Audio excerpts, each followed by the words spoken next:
Buenas noches a todos, agradezco la invitación. Agradezco la invitación de los organizadores, el doctor Castelazo sobre todo, pero quiero decirles que tuve un gran gusto hoy aquí con ustedes.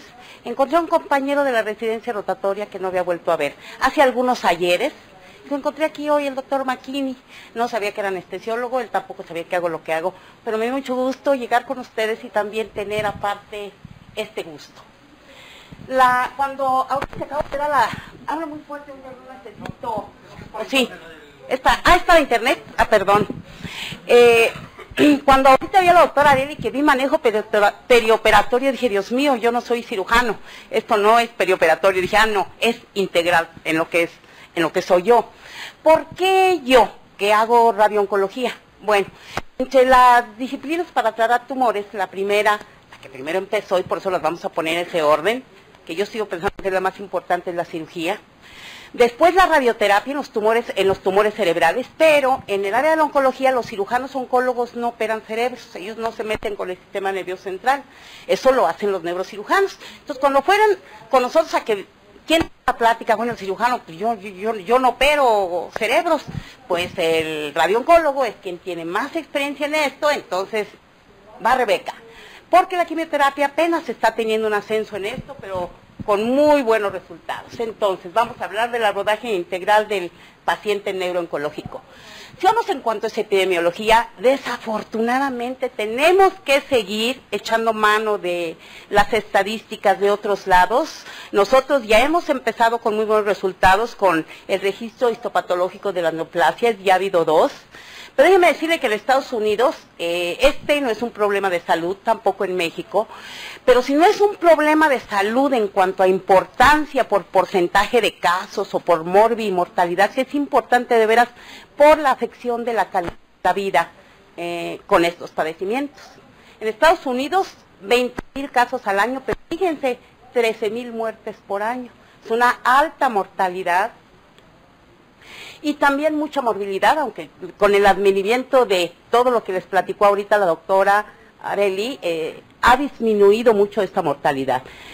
Un 7.4 por 100,000 habitantes, pero fíjense, aumenta hasta 50 por 100,000 en mayores de 75 años.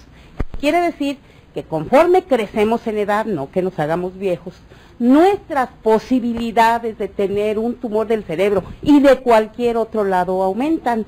Un factor de riesgo muy importante para cualquier cáncer es ese, crecer. En México es el lugar número 15 del registro histopatológico de las neoplasias en el 2002. Hablar de los tumores neurooncológicos, digo, del paciente con tumores del sistema nervioso central es muchísimo, muy amplio, es muy ambicioso. Son 12 lugares o 12 tipos.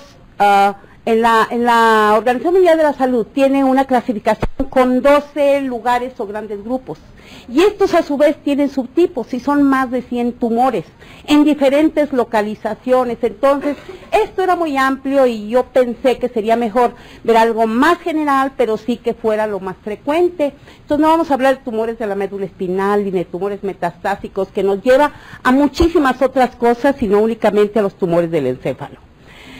Los más frecuentes son los tumores supratentoriales, son los que más le dan a la gente adulta, pero se pueden ver en gente de alrededor de 30 años, pero sí su incidencia sube conforme aumenta la edad. Los tumores infratentoriales también se presentan en los adultos, pero en los adultos jóvenes la mayor parte de las veces. Hay algunos que se presentan en edad más altas, pero son más frecuentes en adultos jóvenes y en niños. Esta es la distribución porcentual de los tumores y casi le atinamos porque la doctora Areli dijo que los gliomas eran el 48%, entonces por ahí andamos en las estadísticas. De todos los tumores cerebrales del adulto, el 50% son gliomas. Lo malo es que de este 50%, más de las 2/3 partes son tumores de alto grado, que son altamente agresivos y altamente letales. Los meningiomas, pues, sí, son tumores, dijo la doctora, benignas, entre comillas benignas, es cierto. ¿Por qué? ¿Por qué digo entre comillas? Pues porque no matan a la gente, pero cómo la molestan, le llegan a ocasionar secuelas neurológicas muy importantes. Y una cosa que no nos gusta de los meningiomas es que nos da más a las mujeres, en una relación de 2-1. Los neurinomas, los problemas de la pituitaria, que también son importantes por los problemas que pueden dar, ya sea funcionales o de las vías visuales y otros tumores. Vamos a los tumores supratentoriales de nuevo. Son tumores regularmente, más de dos tercios de ellos son tumores de alto grado, tienen preponderancia en el sexo masculino. El que sean de alto grado los lleva, al ser de alto grado, tienen un crecimiento mucho más importante, tienen muchas áreas necrosadas que hacen que lo que la cirugía no puede quitar, a veces la radioterapia y la quimioterapia puedan tener no tanto éxito en vista de que no hay una rica vasculatura y no hay suficientes radicales libres para que la radioterapia haga su efecto.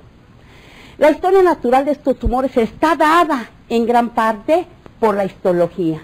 ¿A qué tipo de tumor nos enfrentamos? Por su grado histológico. Aparte del tipo de tumor, como vimos ahorita, los gliomas, vamos a hablar de otro tipo de tumores y los tumores benignos. El grado histológico es muy importante, que también se ven los meningiomas. También puede haber meningiomas malignos con un grado histológico alto, y también la localización.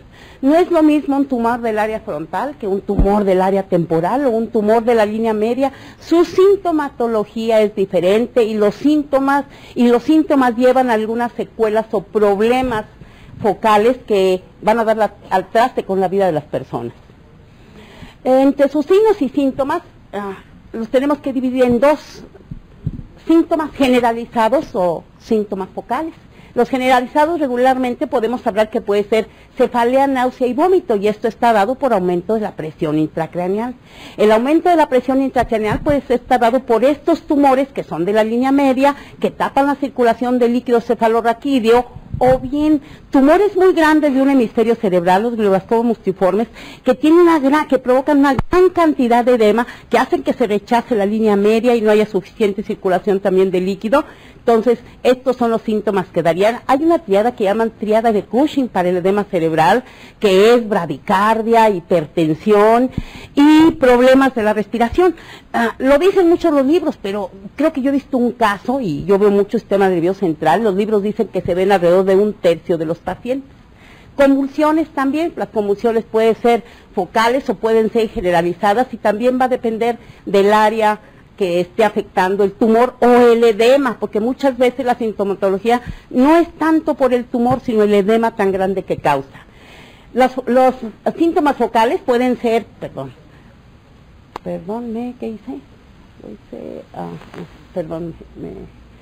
depende de la localización. Y vamos a las diferentes localizaciones. ¿Qué síntomas pueden dar? Si nos vamos por porcentaje de áreas de donde dan más los tumores gliales, los del lóbulo temporal tanto los del lóbulo temporal como del frontal son de los más frecuentes. Y los síntomas van a estar dados por el tamaño del tumor. Mientras son pequeñitos no dan lata, pero en cuanto empiezan a hacer edema o empiezan a crecer es cuando nos llevan a la diferente sintomatología que da cualquiera de estas áreas. En el lóbulo temporal, alteraciones de memoria, afasia sensorial, convulsiones. Si nos vemos al lóbulo frontal, hay veces que los tumores del lóbulo frontal llegan a ser muy grandes porque son tumores muy silentes. Dan cambios de personalidad que luego dicen que lo que pasa es que ya tiene 70 años, ya le cambia la personalidad, y en realidad ahí hay otro problema. Afasia motora, convulsiones, semiparesia hacia la parte más central. La región frontoparietales son los tumores que más gritan, los que dan hemiparesia, pérdidas sensitivas, los tumores de la región frontoparietal y parietal. El occipito parietal pueden ser homeanopsia anónima, que lo hace confundir a uno muchas veces con otras cosas, convulsiones, diagnosias visuales. ¿Cómo vamos a hacer el diagnóstico? Tenemos un paciente que tiene síntomas neurológicos, cualquier cosa de lo que hemos hablado anteriormente. Hay que hacer una historia clínica muy detallada. ¿Por qué muy detallada? Los tumores del sistema nervioso central, aunque no vimos mucho de cómo se gestan, de qué hay detrás en cuanto a biología molecular y todo eso, son tumores que algunos tienen una agregación familiar. Los pacientes que tienen neurofibromatosis, von Hippel-Lindau, entonces si nosotros tenemos antecedentes, podemos empezar a pensar de dónde puede ser esto, qué tumores se relacionan con estos síndromes, o bien las infecciones. Los linfomas del sistema nervioso central están muy relacionados con el Epstein-Barr, están muy relacionados con pacientes inmunosuprimidos, ya sea por SIDA o por pacientes que están trasplantados y están usando medicamentos para inmunosupresión. Una exploración física, pues yo pienso que si vemos un paciente y vemos manchas café, ulei, fibromas, ya estamos pensando, entonces si este paciente está neurológico va a tener un erythema, un schwannoma. Es muy importante hacer, y nosotros siempre tratamos de hacer una exploración física muy acucioso, y lo más importante de todo es una exploración neurológica. Les digo, en oncología en realidad no todos lo hacemos, a nosotros nos toca porque la radioterapia es un arma, de las armas más importantes y nos hemos acostumbrado a la exploración neurológica, que no es el sine qua non de la oncología per se. ¿Qué estudios tenemos que pedir siempre que tenemos un paciente así? Antes decíamos, hazle una TAC, me acuerdo, y ahora para todo era una TAC. Sin embargo, no le queremos quitar valor a la TAC, pero la resonancia magnética nuclear vino a revolucionar el área de los tumores del sistema nervioso. Hay tumores de bajo grado que no captan medio de contraste, que son como muy difusos, pero no captan el medio de contraste y no los vemos con la tomografía. Tenemos casos nosotros, aunque dije que no iba a hablar de tumores metastásicos, de pacientes que tienen sintomatología neurológica, es una tomografía normal. ¿Cómo es posible, no? Que búscale que es metabólico, pero si le hacemos una resonancia magnética nuclear, vemos las lesiones. Aparte, la doctora puso unas imágenes muy bonitas de la anatomía, y en el todo nos hace ver estas grandes, ¿cómo se dicen? Grandes captación del tumor, sino también la resonancia funcional. Y les digo, no pierde valor la tomografía. ¿En qué no pierde valor? Bueno, pues no hay resonancia, hay que hacer una tomografía e intentar otras cosas, por un lado. Pero por otro lado hay pacientes que tienen marcapasos, pacientes que tienen algún clip magnético en los cuales no va a ser posible hacer una resonancia, o pacientes que son claustrofóbicos. Entonces siempre tenemos que pensar, ok, lo mejor es una resonancia, no hay resonancia, yo le pido una tomografía. Sobre todo hay muchos lugares donde entonces no está fuera todavía, pero sí, si tenemos acceso a la resonancia, lo primero que nosotros hacemos es pedir una resonancia magnética. Vamos a ese 50%, 48%, doctora. Vamos a ese, son los gliomas. Los gliomas son de 4 tipos. Los de bajo grado, que son el grado 1 y el grado 2, y obviamente el grado 1 es el menos agresivo, el grado 2 empieza a subir en agresividad, y se llaman de bajo grado porque de veras que son tumores que crecen muy lentamente, empiezan a dar sintomatología lenta. Lo único malo en cuanto a ellos, bueno, no es nada bueno en los gliomas, pero en los que crecen muy lentamente, pues que necesitan crecer mucho para que den mucha lata. De otra manera, si tienen poca sintomatología y podemos pensar que es un glioma, lo vamos a agarrar pequeño. ¿Cuándo es cuando no nos gusta? Pues cuando están en la línea media y dan problemas, hay que llegar a poner una válvula, etcétera, pero por lo demás se comportan bastante bien los de grado 1 y grado 2. Las cosas cambian completamente con el grado 3, que es el astrocitoma anaplásico, y mucho más con el glioblastoma multiforme. Son tumores altamente letales, y que con el advenimiento de algunos quimioterapias, las cosas han empezado a cambiar apenas. Los gliomas de bajo grado, miren, este es antes del contraste y este es después del contraste. No hay mucha diferencia. Son tumores de bajo grado que casi no se replican, que tienen pocas mitosis cuando vemos una resonancia y vemos esto, podemos pensar que es un tumor de bajo grado. En un adulto, las cosas cambian en los niños. Los niños hacen astrocitomas, aunque sean de bajo grado, o a veces nunca sabemos qué grado fue, porque son tumores que se dan en el tallo. Y estos tumores no se pueden quitar y no se pueden biopsiar la mayor parte de las veces. Pero los astrocitomas de bajo grado, que son más frecuentes en los niños, aparentemente es de bajo grado, pero sin embargo, tiene una característica, empiezan a ser áreas quísticas. Y al ser en el tallo, obviamente, pues estos pequeñitos tienen problemas, aunque sea un astrocitoma de bajo grado. El astrocitoma anaplásico es un tumor que tiene muchísimo edema, lo que les decía, empiezan a rechazar la línea media, pueden rechazarla hasta esta área y empiezan a tener problemas no nada más de solo cefalea con el edema, sino de la TEA de la hipertensión. El esclerositoma anaplásico es un tumor muy pleomórfico, muy celular. El glioblastoma multiforme sí es terrible y es de lo que más vemos nosotros en el Hospital Juárez. Vemos es un lugar de referencia mucho del sistema nervioso central y yo creo que yo veo 2 glioblastomas o 3 multiformes al mes. La mayor parte de ellos en gentes de 40, mayores de 40, 50 años, 60, 70, pero cada vez los empiezo a ver en gente más joven, gente de 42 años, 47 años, 49 años. Son tumores que crecen rapidísimo. Al crecer rapidísimo no alcanzan a hacer circulación colateral y hacen grandes áreas necróticas que pueden rechazar la línea media. Todo esto va a estar dado de acuerdo a la localización. Fíjense, a nosotros, bueno, me acuerdo cuando yo estudié oncología, siempre hablábamos de glioblastoma multiforme como un tumor único, que una característica de los glioblastomas multiformes es que tenía que ser único, y eso no es cierto.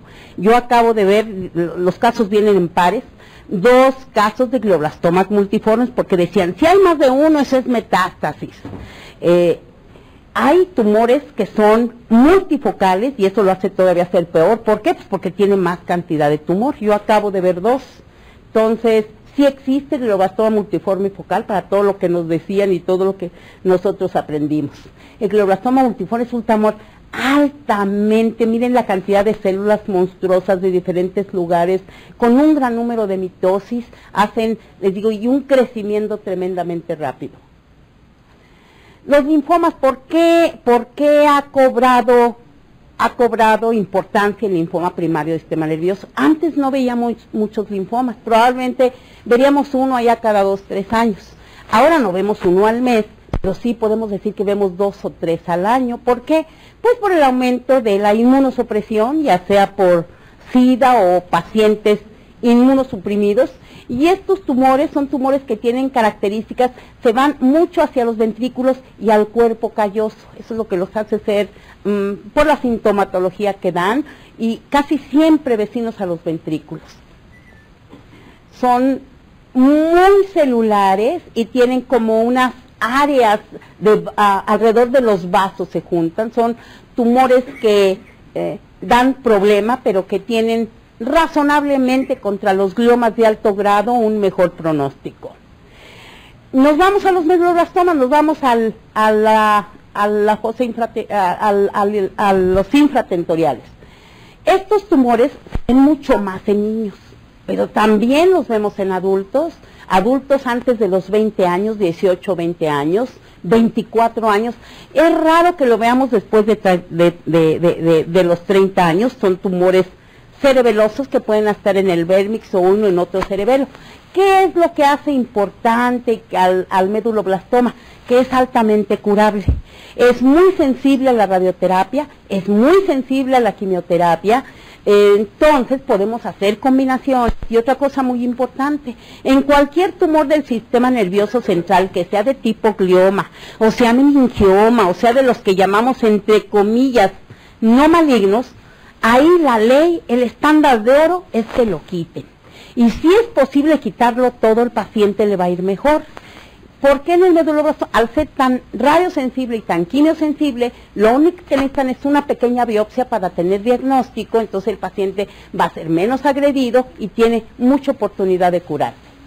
Los ependimomas también son tumores de menor grado que los meduloblastomas, también de la fosa posterior, son altamente radiosensibles, pero aquí no tanto como los medulloblastoma. Aquí sí nos gustaría que quitaran lo más que pudiesen, pero aún así tienen un pronóstico regular. Ahora, ¿qué es lo que hace importante? Me regreso al medulloblastoma por su localización, al ependimoma y los tumores que van a ver enseguida.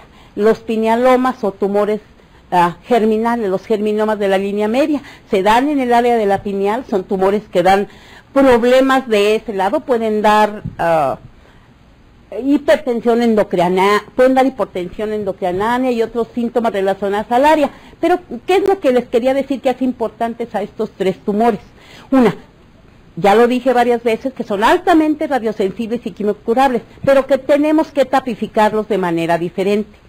Los tumores del sistema nervioso que se mantienen confinados al supratentorio o al encéfalo per se, hay que hacer una resonancia magnética. Bueno, obviamente sus exámenes de laboratorio son tumores que no metastatizan a otros órganos, no se van a los pulmones, no se van a, entonces no los tipificamos con todo lo que se acostumbra a tipificar un tumor. Los tumores que sí pueden metastatizar, no metastatizar, sino, yo diría que no son metástasis, sino invadir con contigüidad, son los tumores de alto grado que están en los ventrículos, que pueden irse a anidar en el canal medular. Bueno, los meduloblastomas, los ependimomas y los germinomas tienen esa propensión por su localización, pero no nada más porque están localizados ahí, ya tienen cierta propensión a irse al canal medular, a invadir el canal medular, y en los ependimomas se van a la cola de caballo y ahí pueden hacer otros nidos tumorales. Entonces, en estos pacientes, además de tener una resonancia del encéfalo, necesitamos tener una resonancia de todo el canal medular y una citología del líquido cefalorraquídeo.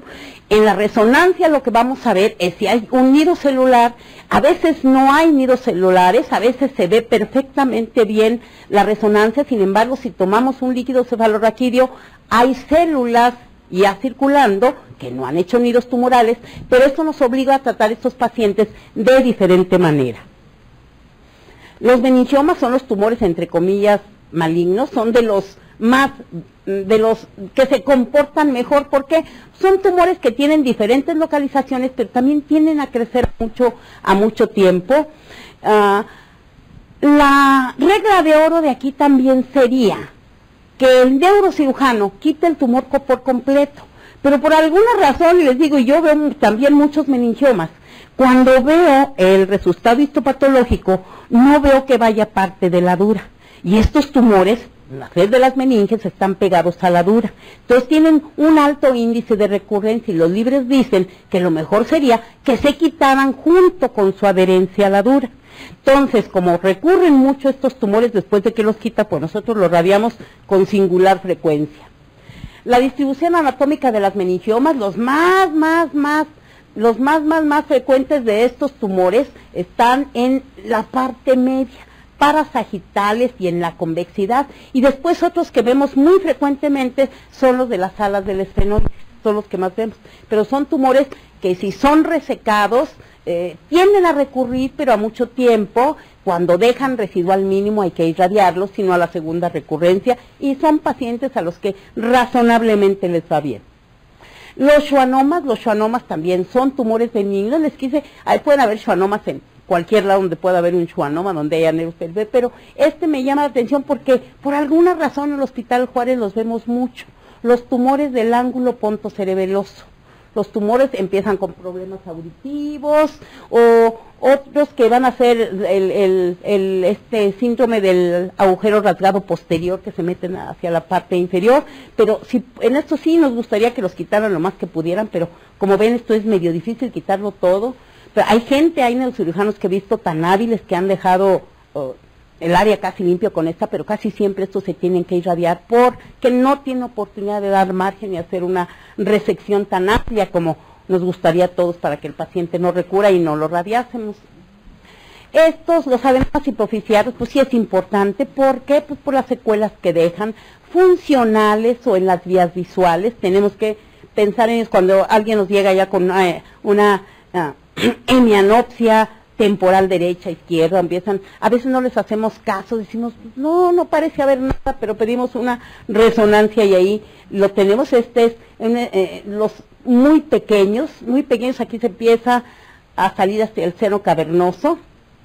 Estos ya son más grandes, son los macroadenomas que se van infracelares y supracelares, y estas monstruosidades cuando se dejan crecer, que van avanzando lateralmente cuando crecen tanto así. Tratamiento. De nuevo, la cirugía es el estándar de oro. Un neurocirujano muy avesado que pueda dejar al paciente con mínima enfermedad o sin enfermedad sería lo más adecuado, pero ¿qué es lo que sucede? Pueden ser muy avesados, pero el área donde está no permite que lo lleven a una cirugía completa, so pena de tener efectos colaterales a lo mejor peores que el tumor mismo. Y si se trata de un glioma de alto grado con la sobrevivencia tan baja, a veces vale más la calidad de vida que pensar en más sobrevida. Pero sí, excepto en los tumores que son altamente radiosensibles, en los cuales en los linfomas, los meduloblastomas, un tumor que no les mencioné, ectodérmico primitivo, también cuando es infratentorial es el medulloblastoma, pero puede ser supratentorial, también una sola biopsia y tratamiento con quimio y radioterapia va a ser muy adecuado. Cuando estos pacientes se quita el tumor completamente, en los gliomas grado 1 regularmente no los radiamos, aunque no venga la dura.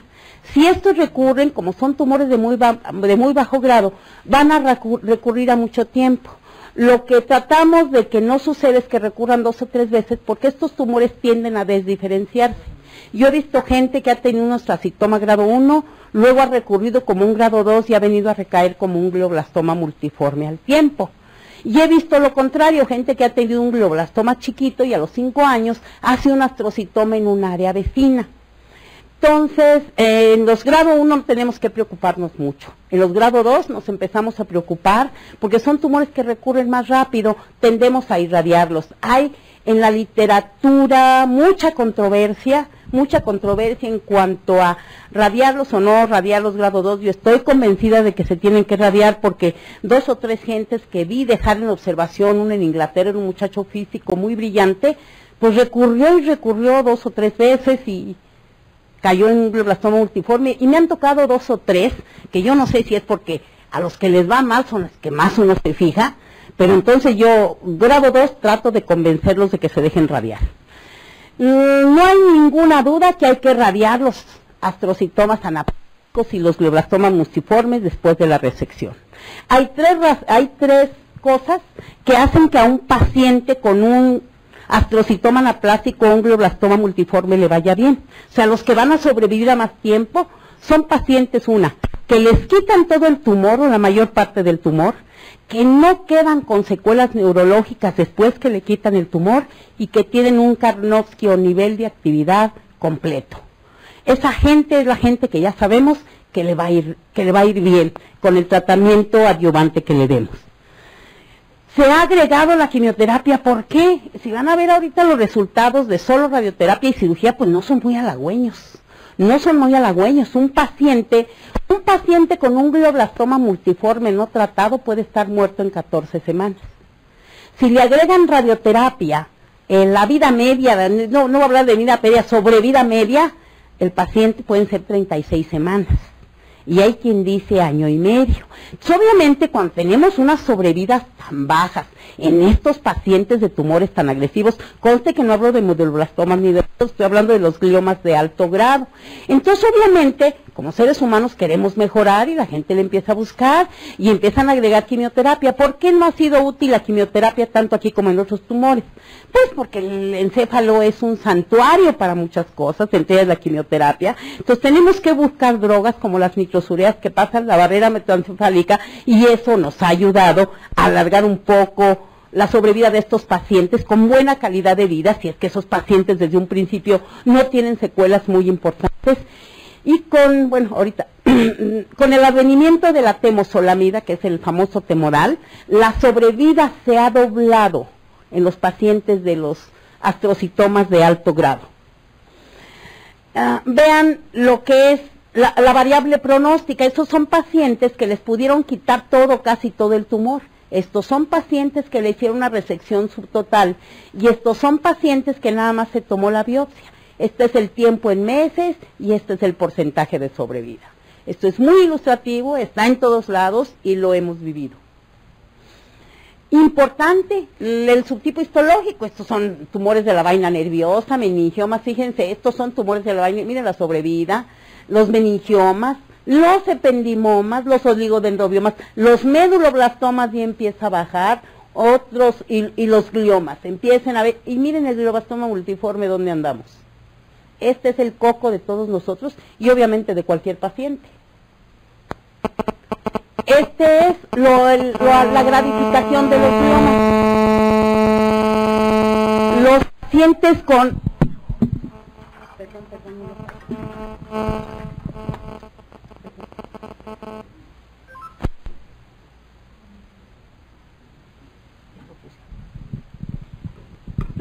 Los grado 1, fíjense, tienden a recurrir, pero su sobrevida es muy buena. Los grado 2 sí hay eso de yo trato de convencerlos de que se radien. Aquí la quimioterapia no ha hecho gran cosa, la quimioterapia necesita más todavía para poder, aunque se está usando en la temozolomía en los tumores de grado 2, en los gliomas de grado 2, pero miren el astrocitoma anaplásico y miren el glioblastoma multiforme, que es el grado 4. El manejo multimodal, fíjese, el BCNU es una nitrosurea, un medicamento que pasa el sistema nervioso central. Fíjense la sobrevida de los gliomas malignos, que son el grado 3 y 4, con BCNU y radioterapia, después de cirugía, aunque aquí no me dicen qué tipo de cirugía fue, si fue completa, si fue subtotal, o fue una biopsia nada más. Solo radioterapia, sí mejora con el BCNU, al menos acá. Aquí la curva va muy pareja. Solo con quimioterapia obviamente no, y sin darles nada, la sobrevida. La que sigue. Esto fue lo que vino, al parecer, a darle un vuelco ahorita al manejo de los gliomas malignos, y él es el uso de la temozolomida o temodal. Y otro medicamento que está en investigación ahorita. Pero fíjense el tiempo en semanas de los pacientes tratados con temozolomida. Ahora, ¿qué es lo malo de la temozolomida? Pues que cuesta 2,000 pesos diarios una tableta. Más la radioterapia. Entonces, conforme, me imagino que los laboratorios empiecen a producir mucho más, empiece a consumir más, el precio va a bajar. Por lo pronto sí nos limita mucho, al menos nosotros en el Hospital Juárez no lo podemos usar. Lo usamos en otros lados que trabajamos, pero no ahí. Les agradezco su atención. ¿No que me pasé?